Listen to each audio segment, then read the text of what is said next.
시글락에 있던 다윗에게 한 아말렉 사람이 찾아오죠.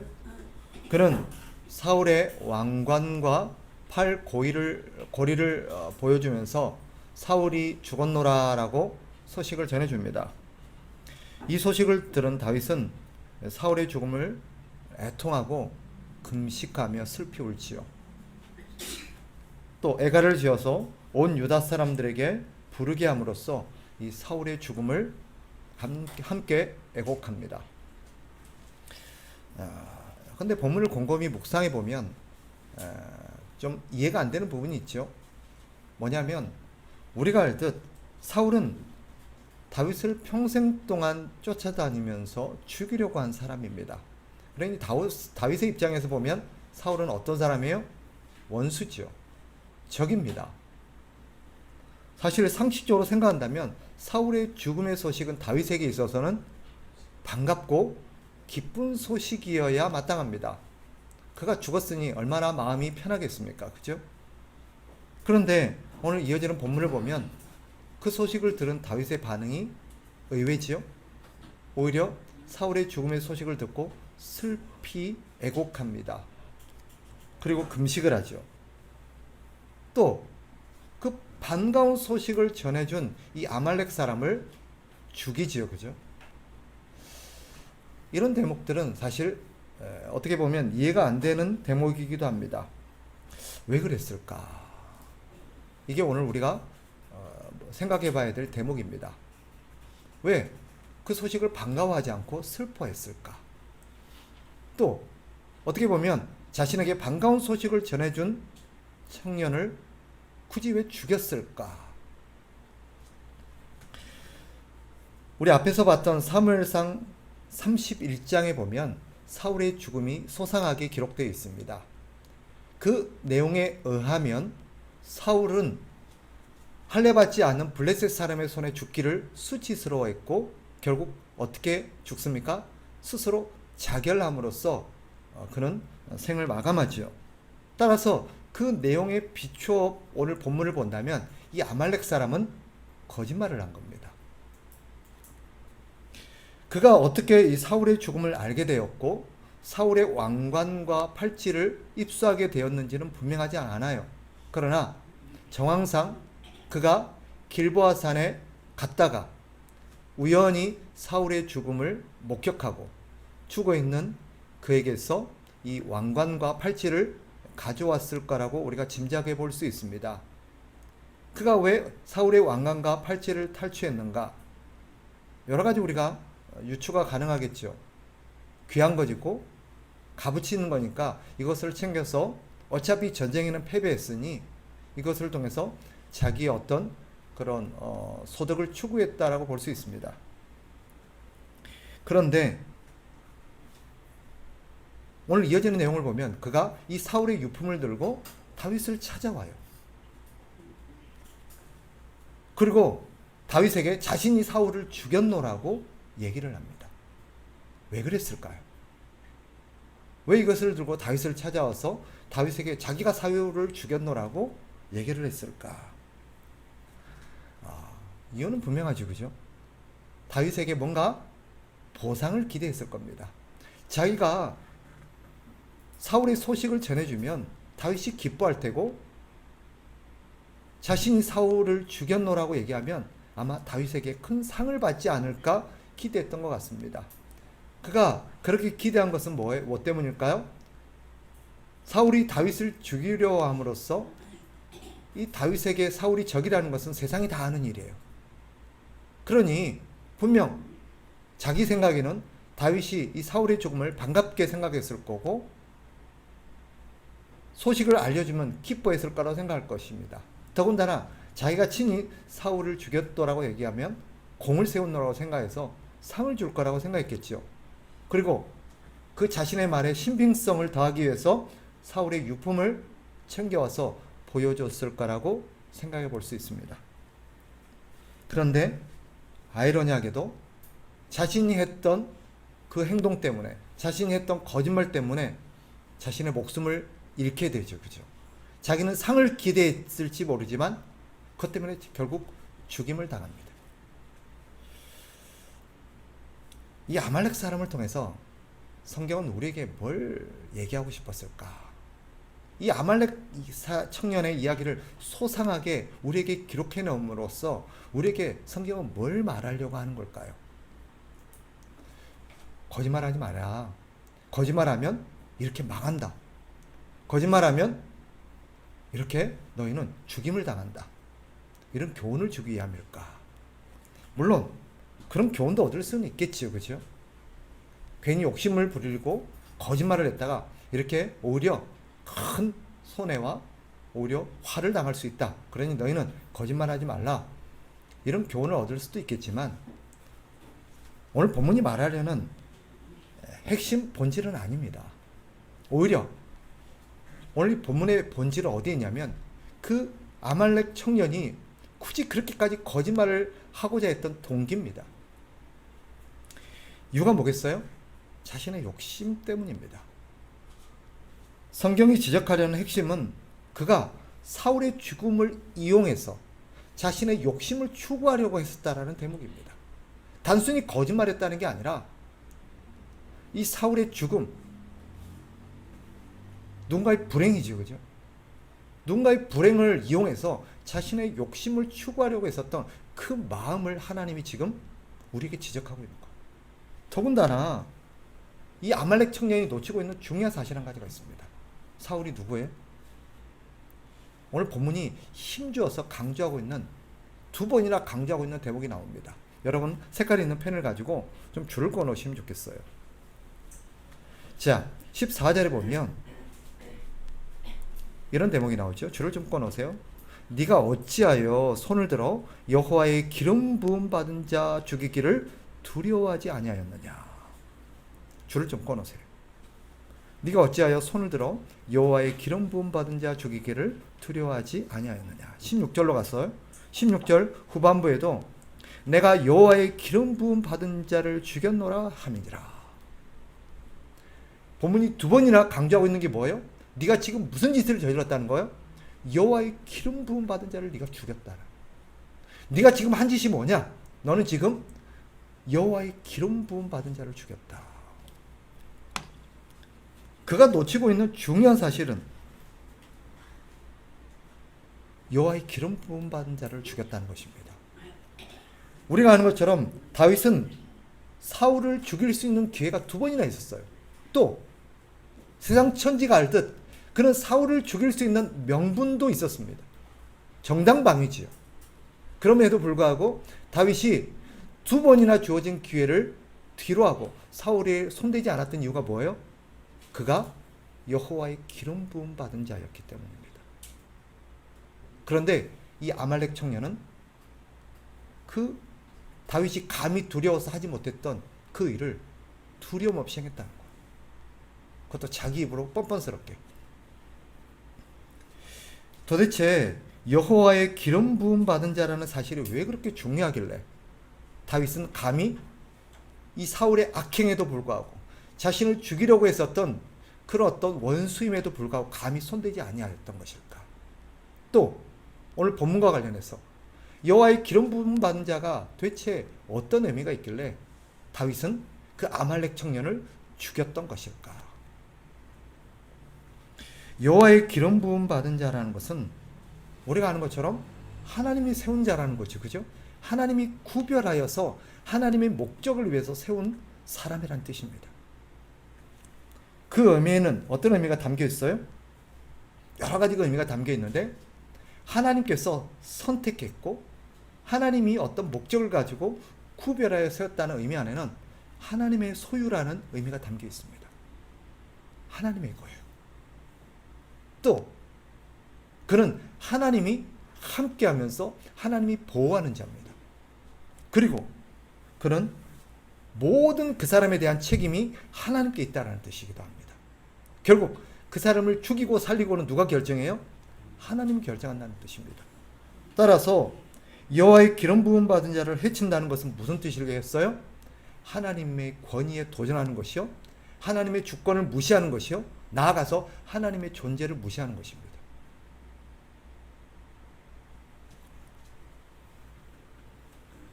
결국 아말렉 사람은 하나님을 무시하고 하나님의 주권에 도전한 것입니다. 그는 그것을 깨닫지 못했겠지만, 물론 알았다 한들 그가 그 일을 행하지 않았을까 했을 겁니다. 그가 하나님이 기름 부어 세운 왕이라는 것을 이스라엘 백성이라면 다 알아요. 비록 이 사람이 아말렉 사람이긴 하지만 이스라엘에서 크고 자랐고 거기에서 군인으로 봉부하고 있는 사람이라고 한다면 충분히 알 것입니다. 근데도 개의치 않았어요. 왜? 자신의 욕심 때문에, 자신의 이익 때문에. 그것을 개의치 않는 사람이었다는 것을 보여줍니다. 아말렉 사람을 다윗이 죽이죠. 이것은 뭘 보여줍니까? 하나님께서 그것을 용납하지 않으신다는 거예요. 자신의 욕심을 위해서 감히 하나님이 기름 부어 세운 하나님의 사람, 여호와의 기름 부음 받은 자를 해치는 것을, 이용하는 것을 하나님이 절대 용납하지 않으신다는 것을 보여줍니다. 이것은 자신의 이익과 욕망을 위해서 하나님이 기름 부어 세운 사람을 해치는 것은 하나님이 미워하시고 진노하시는 행위라는 것을 명백하게 하는 행위입니다. 보여주는 대목이에요. 단순히 이 사람이 거짓말을 했다는 게 아니에요. 본문에서 이 문제를 심각하게 다루고 있는 것은 그가 손댄 사람이 여호와의 기름 부음 받은 사람이라는 것입니다. 다윗은 그런 사울의 죽음을 듣고 애도하지요. 그죠? 비록 그가 사울을 미워했을 수도 있고 사울이 그를 해치려고 하고 자기 입장에서는 사울이 원수 같은 존재였지만 그 사울의 죽음을 듣고 다윗은 그 죽음 앞에 예의를 갖춥니다. 충분히 이해할 수 있죠. 그것은 또 어떻게 보면 당연한 도리라고 생각이 듭니다. 그런데 오늘 본문에 다윗의 행동을 곰곰이 보면 이런 의문이 들긴 해요. 굳이 그렇게까지 할 필요가 있었을까?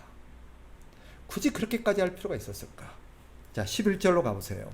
1장 11절, 12절. 자, 11절은 우리 형제들을 읽고 12절은 자매들을 읽습니다. 11절 시작.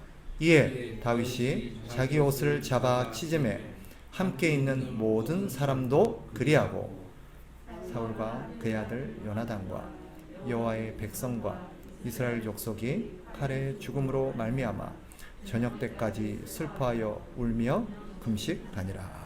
아멘. 본문을 보니까 다윗은 이 사울의 죽음을 듣고 단순한 어떤 예의를 갖춘 걸 넘어서서 슬피 울며 금식을 합니다. 그리고 자신뿐만 아니라 애가를 지어서 이 활노래라고 하는 애가를 지어서 자기뿐만 아니라 이스라엘 모든 백성들이 함께 금식하면서 이 사울의 죽음을 애도하고 이 죽음을 기리기를 이렇게 독려하죠. 굳이 이렇게까지 할 필요가 있었을까? 자신의 원수인데, 자기를 죽이려고 한 사람인데 왜 이렇게까지 했을까요? 다윗이 남다른 어떤 선한 성품을 지녀서 그러지 않습니다. 사실 보통 사람 같으면 겉으로는 표현하지 못한다 할지라도, 겉으로는 예의를 갖춘다 할지라도 속으로는 아마 후련할 거예요. 잘됐다 싶을 거예요. 그런데 다윗이 이렇게 하는 데는 다른 이유가 있습니다. 그것은 사울 때문이 아니라 하나님 때문이에요. 오늘 본문에서 힘주어 두 번이나 강조하고 있는 게 뭐예요? 그가 어떤 존재래요? 여호와의 기름 부음을 받은 자라고 다윗은 강조합니다. 다윗은 사울에게서 단순히 자기를 죽이려고 하는 사울이라 한 인격체를 보고 있는 게 아니라 하나님이 기름 부어 세운 하나님의 사람이라는 하나님의 어떤 의미를 보고 있는 거예요. 하나님의 주권을 보고 있는 것이고 하나님의 뜻을 보고 있는 거예요. 그는 사울의 죽음에서 단순한 자신이 미워했던 한 사람이 죽었다는 게 아니라 하나님이 세운 한 사람이 죽었다는 것을 보고 있는 것입니다. 즉 사울을 향한 그의 태도는 하나님을 경외하는 마음에서 비롯된 태도라고 우리가 이해할 수 있는 것입니다. 그가 여호와의 기름 부음을 받은 사람이기 때문이죠. 만일 사울이 여호와의 기름 부음을 받지 않은 사람이었다고 한다면 벌써 다윗의 손에 죽었을 겁니다. 그런데도 다윗이 그를 손대지 않고 끝까지 그를 존중했던 이유는 그가 하나님이 세운 사람이기 때문이었어요. 즉 사울을 향한 존중은 사울이라는 인격체를 향한 존중이라기보다는 그를 세운 하나님을 향한 존중이라고 봐야 합니다. 오늘 본문에서도 그가 사울의 죽음을 애도하는 것은 단순한 한 인격체를 향한 애도가 아니라 바로 하나님을 향한 어떤 존중, 하나님을 향한 경외심, 그런 부분이라고 볼 수 있겠죠. 왜 그러냐? 그 내막이 우리가 읽지는 않았지만 그가 했던 노래 가운데 잘 드러나요. 자, 19절로 한번 가봐요. 19절에 보면 이런 대목이 나오죠. 그가 사울의 죽음을 애도하면서 이런 얘기를 합니다. 이스라엘아, 네 영광이 산 위에서 죽임을 당하였도다. 오호라, 두 용사가 엎드러졌도다. 여기 보면 이스라엘아, 네 영광이 산 위에서 죽임을 당하였다라고 말합니다. 사울의 죽음을 왜 이스라엘의 영광의 죽음이라고 표현하느냐? 이것은 아까 말씀드린 것처럼 사울이 하나님의 영광을 위해서 세워진 사람이기 때문입니다. 하나님이 그를 왜 세우셨어요? 하나님이 영광을 받으시고 하나님의 영광스러운 뜻을 위해서 그를 세운 것입니다. 그런데 사울의 죽음으로 인해서 무슨 일이 일어났습니까? 하나님이 영광을 받으신 게 아니라 이 사울의 죽음으로 인해서 블레셋이 기뻐하고 블레셋이 뭐 하는 거예요? 영광을 누리고 있는 거예요. 지금 사울의 죽음으로 인해서 블레셋이 아주 난리가 났죠. 그죠? 우리가 이스라엘을 이겼다를 넘어서서 이스라엘의 신을 우리 신이 이겼다. 그리고 이 사울의 시체, 머리를 가지고 지역 곳곳에 보내면서 자기들의 승리를 지금 자축하고 기념하고 있죠. 다윗은 사울의 죽음에서 뭘 본 거예요? 하나님의 영광이 실추되는 걸 보는 것이고 하나님이 기뻐하시고 하나님이 영광을 받으셔야 될 대목에 다른 어떤 악한 자들이 영광을 추구하고 있는 것을 보고 있는 거예요. 뿐만 아니라 이 아말렉 사람도 사울의 죽음을 이용해서 뭐 하려고 지금 왔어요? 자신의 이익을 추구하려고 한 거예요. 이런 일련의 사건들을 보면서 다윗은 이 사울의 죽음에서 하나님의 영광이 저해되고 하나님이 받으셔야 할 영광을 다른 자들이 지금 가로채고 있는 것을 보고 있는 거예요.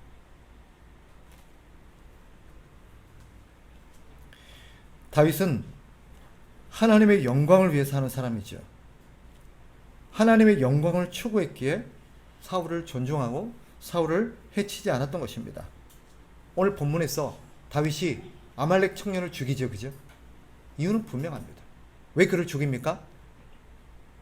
그가 바로 하나님의 영광을 위해서 세운 이 사울을 죽이는 만행을 저질렀다는 거예요. 너는 지금 사울이라는 한 사람을 죽인 게 아니라 하나님의 영광을 네가 실추시켰고 네가 하나님의 영광을 방해했다는 거. 거기에 대한 처벌인 것입니다. 단순히 사사로운 보복이 아니에요. 단순히 사람 하나를 죽인 살인죄에 대한 처벌이 아니에요. 그의 죄는 무엇입니까? 하나님의 영광을 가리운 죄입니다. 하나님의 주권과 하나님의 권위에 도전한 죄입니다. 이런 의문이 들 수 있을 것입니다.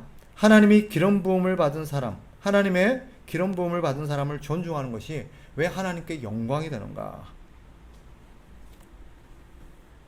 그것은요, 우리가 아는 것처럼 신자가 하나님을 경외할 때 하나님이 영광을 받으세요. 이건 분명한 사실이죠. 그죠? 우리가 하나님을 경외하고 하나님을 존중할 때 우리 하나님이 영광을 받으십니다. 그런데 여러분, 우리가 하나님을 향한 존중을 어떻게 표현할 수 있을까요? 우리가 어떻게 하나님을 경외할 수 있을까요? 우리는 여러 가지 말이나 여러 가지 노래로 하나님을 존중하고 하나님을 경외한다고 표현할 수 있습니다. 우리가 하나님을 찬양함으로써 하나님을 영화롭게 하고 하나님을 향한 존중을 표현할 수 있어요. 그것도 하나님은 기뻐하시고 그런 고백 속에서 하나님이 영광을 받으세요. 그런데 더 많은 경우에 우리가 하나님을 경외하고 하나님을 존중하는 것을 하나님은 누구를 통해서 확인하냐면 하나님이 세우신 하나님의 사람을 통해서 확인합니다. 따라서 우리가 하나님이 세우신 하나님의 기름 부음 받은 하나님의 사람을 우리가 존중하고 하나님께 영광을 돌릴 때 하나님은 그 행위에서 그 모습 속에서 하나님의 영광을 받으세요. 우리는 저 사람이 단순히 한 사람을 존중하는구나가 아니라 저 사람이 나를 존중하는구나. 다윗이 지금 왜 사울을 존중해요?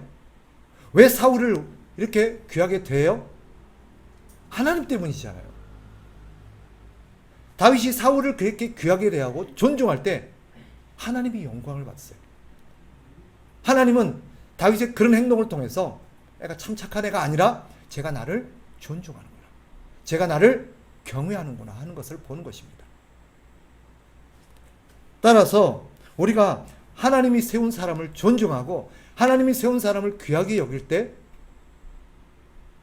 하나님이 영광을 받으세요. 그 모습 속에서 하나님이 나를 존중하는구나 하는 것을 하나님이 경험하십니다. 오늘 본문은 우리에게 중요한 질문을 던지고 있어요. 너희는 어떠냐는 거예요. 본문이 우리에게 묻고 있는 질문이 이것입니다. 너희는 너희의 이익과 영광을 추구하느냐, 하나님의 영광을 추구하느냐. 이것을 다른 질문을 바꾼다면 너희는 너희의 이익과 너희의 영광을 위해서 하나님이 세운 사람도 무시하고 그들의 어떤 사람들 그들을 이용하느냐, 아니면 하나님의 영광을 위해서 그들을 존중하고 그들을 귀하게 여기느냐 라고 묻는 것입니다. 이게 오늘 본문이 우리에게 말하려는 핵심 내용이에요. 하나님의 영광을 위해서 사는 사람, 그 마음이 하나님의 영광으로 가득 차 있는 사람, 다윗이죠. 그런 사람에게 나타나는 특징이 뭐예요? 하나님이 세운 사람을 존중하는 거예요. 하나님이 세운 사람을 존중함을 통해서 하나님을 존중하고 하나님을 경외하는 거예요. 자, 그렇다면 이런 질문이 떠오를 수 있겠죠?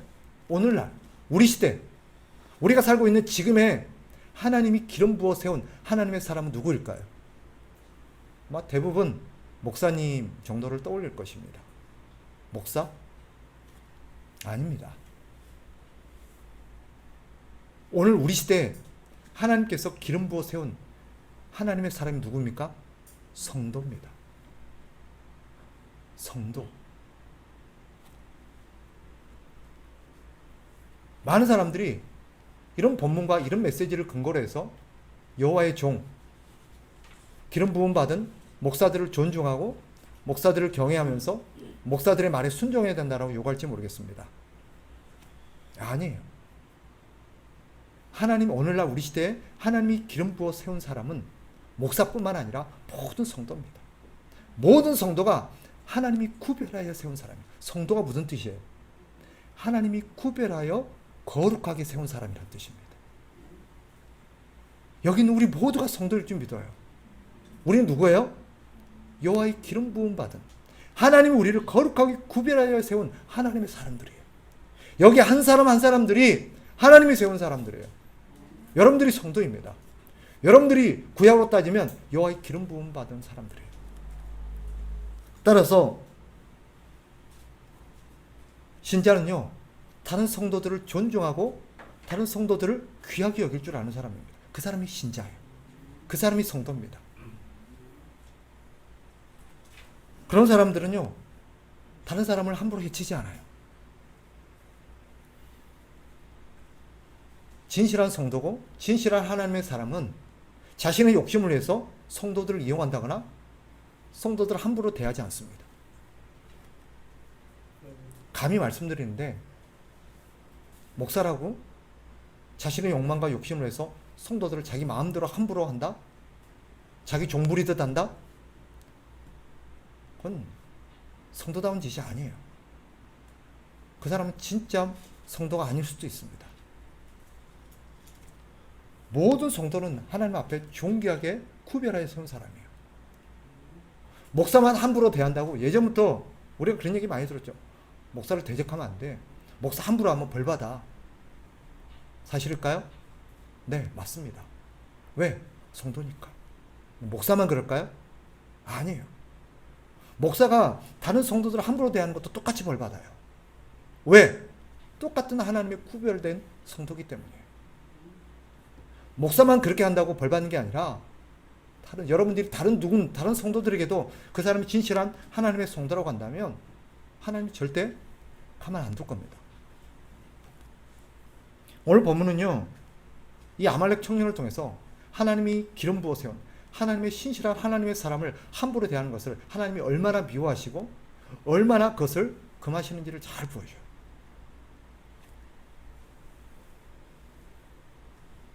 심지어 오늘 본문이 그러려고 있는 게 뭐예요?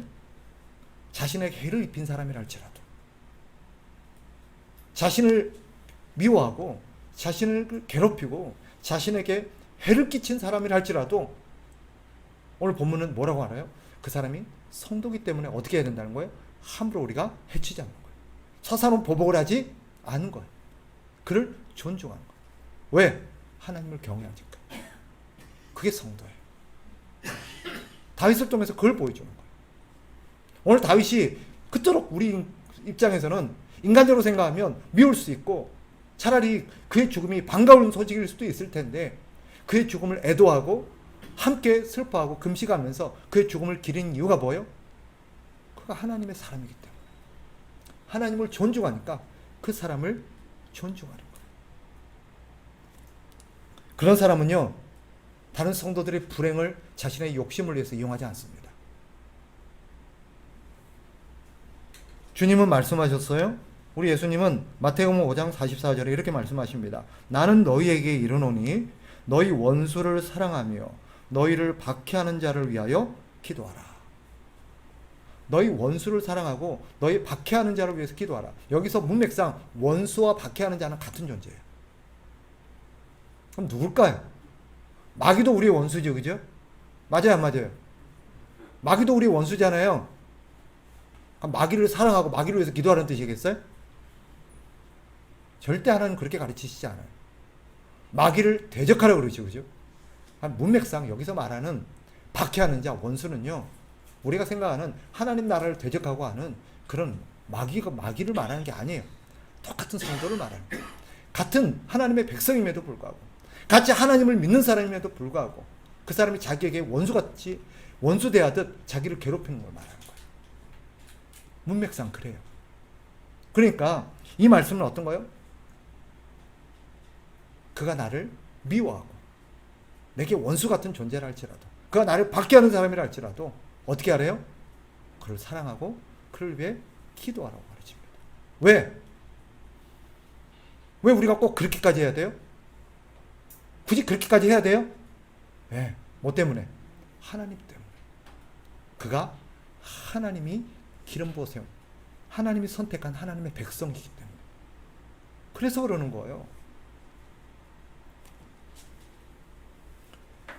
가끔 성도들 가운데 보면 눈살을 찌푸리게 하는 분들이 있어요. 막 어떤 성도를 막 미워해요.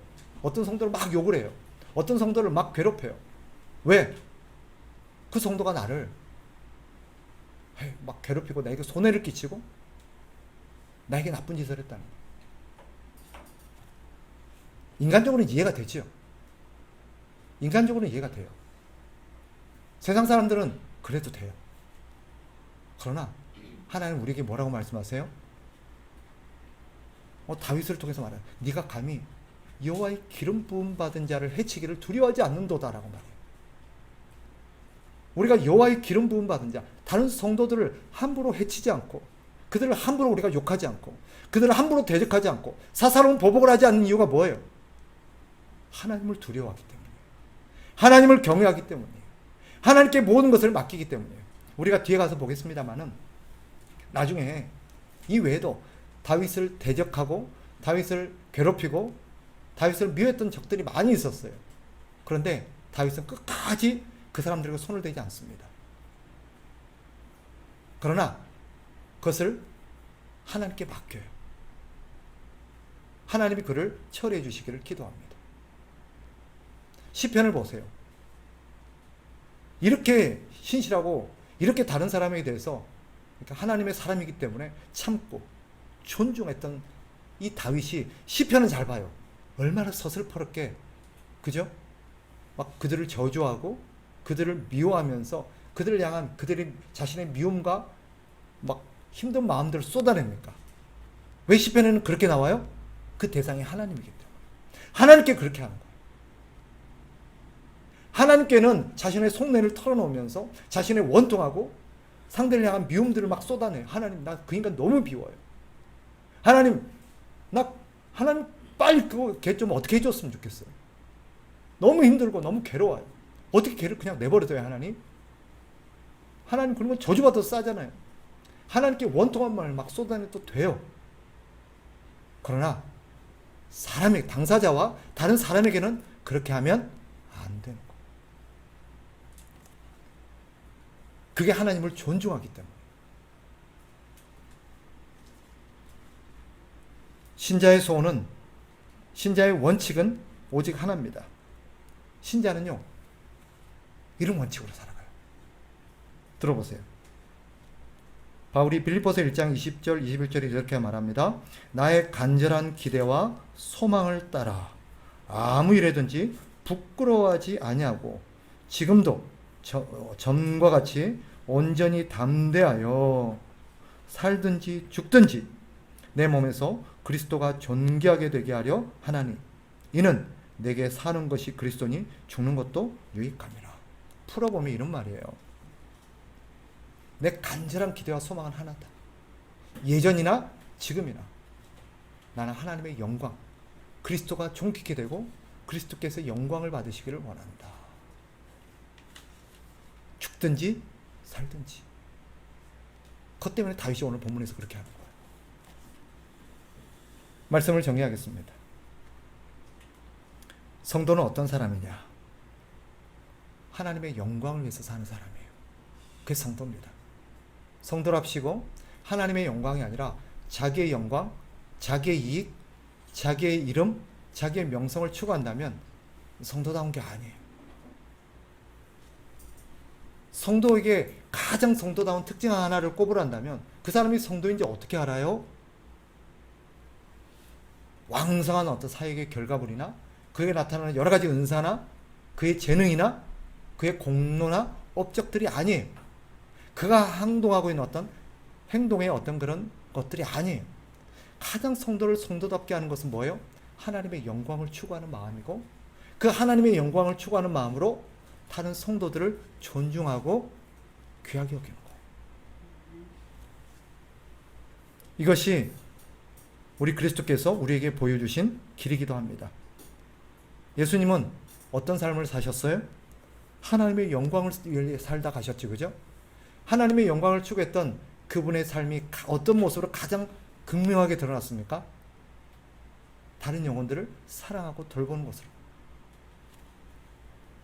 그분은 심지어 죽기까지 다른 형제들을, 다른 사람들을 사랑하셨습니다. 그 형제 자체의 가치 때문이 아니에요. 그 형제의 하나님의 영광이 깃들어 있기 때문에, 하나님의 이름이 그 형제에게 있기 때문입니다. 때때로 인간적으로 매력이 없고 자신에게 별로 도움이 되지 않는 사람이라 할지라도 성도는 귀하게 여기고 사랑합니다. 심지어 자기를 힘들게 하고 미워하는 사람조차도 그를 해치지 않습니다. 그를 존중합니다. 예의를 갖춥니다. 그리고 그에게 불행한 일이 일어나면 함께 슬퍼합니다. 어떻게 이게 가능한가? 신자이기 때문에 가능해요. 성도이기 때문에 가능합니다. 왜요? 성도는요, 그 안에 하나님의 성품이 이식된 사람이에요. 죽고 다시 거듭나면서 예수님은 단순히 우리를 살리고 새로운 생명을 주셨을 뿐만 아니라 그 생명 안에 예수 그리스도의 생명과 예수 그리스도의 성품을 이식해 두셨어요. 그래서 거듭난 사람들에게는요, 예수님을 닮은 모습이 나타나요. 여러분들이 거듭난 지 어떻게 알고 싶냐고요? 내 안에 예수님을 닮은 성품이 나타나는가를 보시면 됩니다. 이건 노력으로 되는 게 아니에요. 그러나 이것을 우리의 노력으로 극대화시키는 것은 필요합니다. 그래서 예수님을 사랑하고 예수님의 생명을 덧입은 사람은요, 예수님의 사람들을 사랑하는 것으로 나타납니다. 여러분이 신자인지 아닌지 우리는 오늘 본문을 통해서 다시 한번 생각해야 됩니다. 우리 신자라면 무엇을 추구합니까? 하나님의 영광을 위해서 추구합니다. 하나님의 영광을 위해서 살아갑니다.